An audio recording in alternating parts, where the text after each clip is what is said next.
10h30, deux traders sont à leur poste pour lire la séance du jour. Et aujourd'hui, eh bien, on va s'intéresser à ce seuil cassé par le CAC 40, les 6400 points, qu'on tente vraiment de préserver aujourd'hui. On a l'impression que les opérateurs se mettent les sacs de sable. Romain Daubry et Jean-Louis Cussac pour en parler. Bonjour messieurs. Romain depuis Bourse Direct et Jean-Louis depuis Perceval Finance Conseil. Romain, vous contribuez à poser des sacs de sable autour des 6004 ? Bonjour Cédric, bonjour à tous. On est un petit peu en retrait là dans ce marché.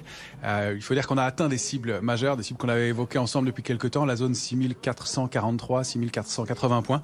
Ça y est, on y est arrivé avec des contre-pieds, des faux signaux, mais on a fini par l'atteindre. Et ce sont des niveaux de résistance majeurs. C'est notamment bien une cible graphique donnée par une figure de retournement haussière. Un niveau de résistance, c'est une zone dans laquelle des vendeurs s'étaient manifestés au cours des séquences de baisse précédentes. Et puis la borne haute du canal baissier de moyen terme au sein duquel l'indice CAC 40 évolue depuis le début de l'année. Donc c'est un niveau clé et un niveau qui, si on parvenait à le déborder sur plusieurs clôtures, permettrait de valider la réactivation de la tendance haussière de moyen terme au moins, voire de long terme. On n'y est pas pour l'instant, il va falloir des drivers pour passer ces niveaux-là et on ne les a pas vraiment. On regrette d'arriver à ces niveaux-là justement avec peu d'intérêt du côté des marchés dérivés. Si on regarde depuis l'échéance des marchés dérivés du 21 octobre sur l'Eurostoxx ou sur le CAC 40, les indices ont progressé. L'Eurostoxx a progressé de 6,5%. La position ouverte, le nombre de contrats futurs a baissé de 3,8%. Sur le CAC 40, c'est 6,21 de progression pour 3,37% de baisse de la position ouverte globalement. Donc pas de soutien et encore au cours des deux dernières séances, on a progressé ou stagné et pas de soutien non plus au cours des séances récentes. Donc c'est une situation qui n'indique pas forcément un retracement, mais dont on sait que les seuils débordés, donc au-delà de 6035, se sont construits sans intérêt fort. Alors on a déjà vu ça, on a déjà vu le marché construire sans intérêt fort. Par exemple début 2019, le marché a progressé au début sans intérêt, puis l'intérêt est venu ensuite. Mais ça veut dire que si on revisite ces niveaux-là, il y a un peu de risque. Ce qu'on constate de mieux, c'est qu'il y a un peu de mieux du côté des volumes, en revanche, qui sont plutôt en hausse dans les séances et plutôt supérieurs dans les séances de hausse, ce qui n'était pas le cas auparavant. On a une petite fragilité du côté des couvertures des positions. Elle a baissé. Alors, on n'est pas du tout dans une complaisance, mais on passe d'un pessimisme à une prudence. C'est-à-dire que le niveau de couverture est un peu moins important. Mais, je répète, c'est de la prudence toujours. On n'est pas du tout dans la complaisance. Les portefeuilles sont toujours couverts. En témoigne une volatilité qui a baissé pas mal, mais qui reste quand même tendue. Donc, on a sur l'indice parisien cette zone 6443, 6480 comme vraiment plafond de verre.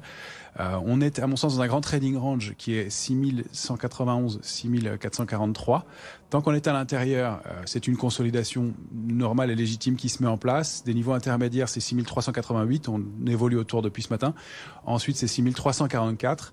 Le premier gros palier de retracement, c'est 6321. En dessous de 6321, on avait construit un tout petit peu d'intérêt dans cette séquence haussière, donc ça pourrait être un premier niveau cible pour retracer et peut-être un niveau de stabilisation. Sinon, sous 6191, on risquerait d'accélérer et là d'aller chercher le double du trading range dans lequel on se trouve actuellement et de retourner aux alentours des 6000 points. C'est pas le scénario qu'on privilégie, on trouve que le marché se comporte plutôt bien, mais il est difficile de remonter les niveaux d'alerte au-delà de plus haut que ça pour l'instant, puisqu'encore une fois, on a construit quelque chose, mais avec un manque de soutien du côté des marchés dérivés. Merci pour ce regard donc du côté de Bourse Direct. Jean-Louis Cussac, même question sur ce seuil. Quand on regarde ce CAC 40, quand on regarde la courbe qui tente à rattraper ces 6004, on fait tous les efforts pour le tenir, ce seuil ? Je suis même étonné qu'on le tienne aussi bien, si vous voulez. Le marché digère sa hausse dans un bon coup, oui, correctement. Alors, est-ce qu'il a mis des sacs de sable? Non, je pense qu'il digère, tout simplement. Voilà, vous avez ASML ce matin qui dope l'Eurostoxx, c'est la plus grosse pondération. Tous les intérêts sont sur l'Eurostoxx. Elle pèse 6,80 derrière, vous voyez, pour vous dire, c'est LVMH qui est à 6,2. Donc l'Eurostoxx 50 baisse moins. À quelques heures, si vous voulez, des élections de mi-mandat aux États-Unis, je pense qu'il y a aussi un peu d'attentisme, un peu de méfiance. On se demande toujours quel catalyseur sérieux avec de bonnes probabilités de se produire pourrait nous amener plus haut. Voilà. Alors évidemment, on a toujours l'idée que on pourrait abandonner la stratégie zéro Covid en Chine, mais ça a été démenti, mais on y croit encore, enfin les investisseurs y croient encore, globalement. On a aussi une possible négociation avant la fin de l'année entre la Russie et l'Ukraine. Je pense que là, c'est encore plus violent au niveau de l'impact potentiel, même si celui-ci a déjà été quand même bien payé. Hein. L'anticipation, je parle, a été bien payée. Donc, on a l'euro-dollar qui se maintient plutôt bien. Donc la communication au quiche des membres de la BCE la semaine dernière continue, si vous voulez, de doper un petit peu, en tout cas de tenir cet euro proche de la parité, là, parce qu'il a un peu reculé, mais c'est pas méchant. Moi, je suis plutôt vendeur sur des rebonds. Bon, ça a fonctionné plus ou moins. Mais en tout cas, comme le marché, à un moment donné, l'euro-dollar a rebaissé, il n'y a pas eu de problème. Sur le CAC, je suis à l'achat. Alors hier, j'étais à 6366,5, on l'a fait.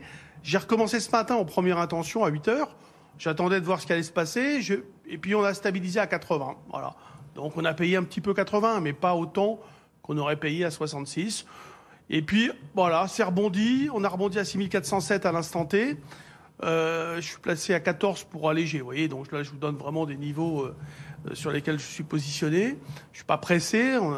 Le marché n'envoie pas de message fort. C'est ce qui transpirait un peu du message de Romain. Et je suis d'accord avec lui.